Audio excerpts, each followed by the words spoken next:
Bitter people who do not get along with nobody. There are people out there they don't get along with nobody. And all they want to do is start fights, start trouble. And it could be in the neighborhood, it could be in the workplace, it can be in your relationships, it could be family, it could be friends. Sometimes your own family members can be gossip queens and kings. They can keep up a lot of drama. And a lot of times, gossip can happen in the workplace and it can be very toxic. In the workplace, in particular, you work around people of different backgrounds, different cultures, nationalities. Maybe they speak a different language.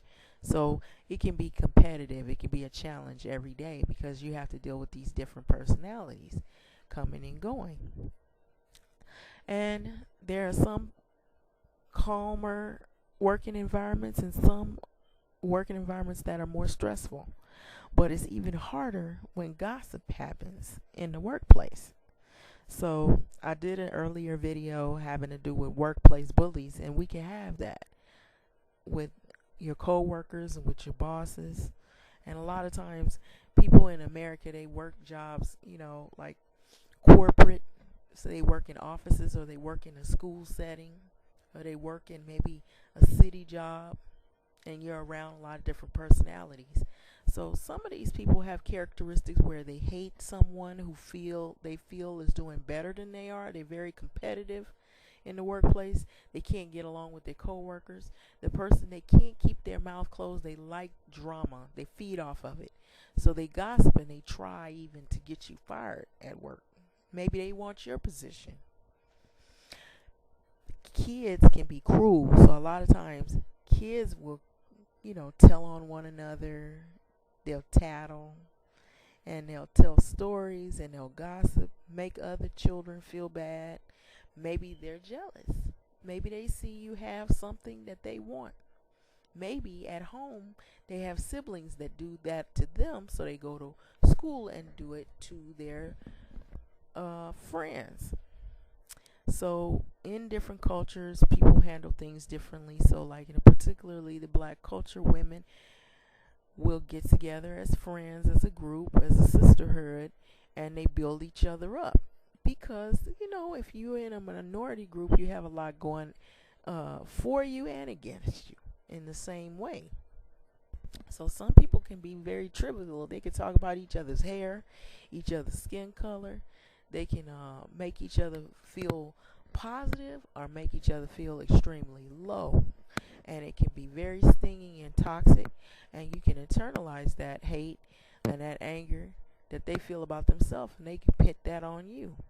Some people will go so far as to confront the person that has been talking about them, and it can turn into something pretty ugly, to the point to where it can be kind of hard to work with that individual and hard to see that individual every day if you got to work with them like 5 days out of a week.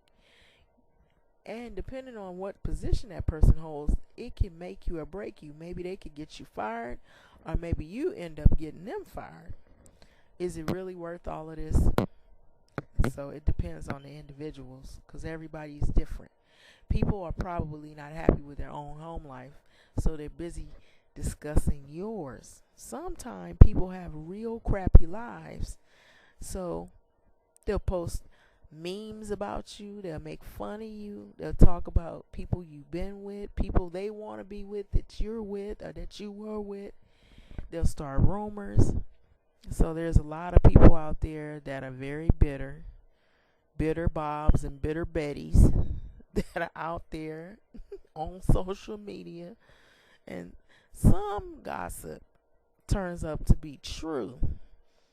And in the same way that when you see World Star Hip Hop, they always show like black people fighting. Yeah, I've seen other people fighting. I've seen white women get out there and start fighting and duking it out over men, over money, over, oh, that was my husband, that's my boyfriend, that's my baby daddy. I've seen them fighting. Hispanic women, I've seen them fight. Who gossips to you will gossip of you. So sometimes you got people, they just come to you about everybody and everything going on in the workplace, around the neighborhood. Watch out for that. Because that same person doing that, coming to you like they're your friend, they can stab you in the back. And it can be very emotional. It can be traumatic. Sometimes it can cause fights that will lead to even death. Some people end up getting killed behind what he said and she said. It can be that serious. So sometimes people have to watch their tongue, who they saying things to. Could be a friend or somebody they're related to. You never know. And in the workplace, gossip lingers. Sometimes it can be good, and other times it can be extremely bad. You don't know who else is listening, because that person you're talking about, somebody might be hearing it, and it'll go right back from one ear to the next ear and then bounce right back to the person you're talking about. And when that person gets a hold of that information, it could wind you out of a job. You could wind up out of a job. You could be out of a relationship, or worse. We all know this happens.